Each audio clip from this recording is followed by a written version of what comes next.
ভাব তুমি কোথায় থেকে আসছো? আমি গ্রাম থেকে এসেছি চাচা, একটা কাজের সন্ধানে। তোমাকে তো দেখে মনে হচ্ছে তুমি অনেক শিক্ষিত, তাহলে এভাবে রাস্তা রাস্তা ঘুরে বেড়াচ্ছ কেন? আমি তো শহর প্রথমে এসেছি, তো এখানকার তেমন কিছুই চিনি না। আপনি যদি... হ্যাঁ, আমি যেখানে কাজ করি সেই মালিকেরই অনেক বড় ফ্যাক্টরি আছে। তুমি আমার সাথে চলো, হ্যাঁ আমি তোমাকে স্যারের সাথে কথা বলিয়ে দিচ্ছি। প্রত্যেকটা সাবজেক্টে ফার্স্ট ক্লাস। তুমি কাল থেকে আমার কোম্পানিতে জয়েন করছো। আজ প্রায় 5 বছর হয়ে গেল, ভাইয়ের কোনো খোঁজ নেই। কি করছে, কোথায় আছে, কিছুই তো জানি না। আরো চিন্তায় আব্বার শরীরটা ভালো নেই। I coming sir.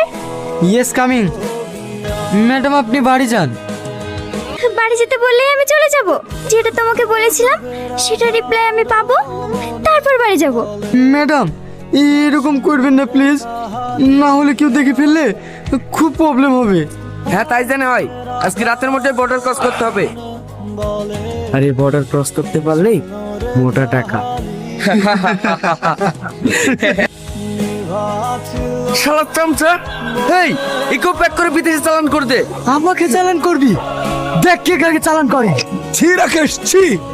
তোকে আমি এত বিশ্বাস করতাম, সেই তুই আমার এত বড় ক্ষতি করতে যাচ্ছিলি। বিশ্বাসঘাতক কোথাকার। স্যার আমাকে ক্ষমা করে দেন, আমার ভুল হয়ে গেছে। ক্ষমা? আর তোকে কখনো না। বেরিয়ে যা, এক্ষুনি আমার বাড়ি থেকে বেরিয়ে যা।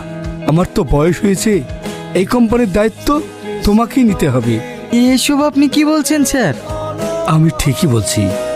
আমি চাই আমার এই মা মরা মেয়েটা তোমার হাতে তুলে দিতে, তাহলে আমি মরেও শান্তি পাবো। স্যার আপনি যা ভালো বুঝেন তাই করেন।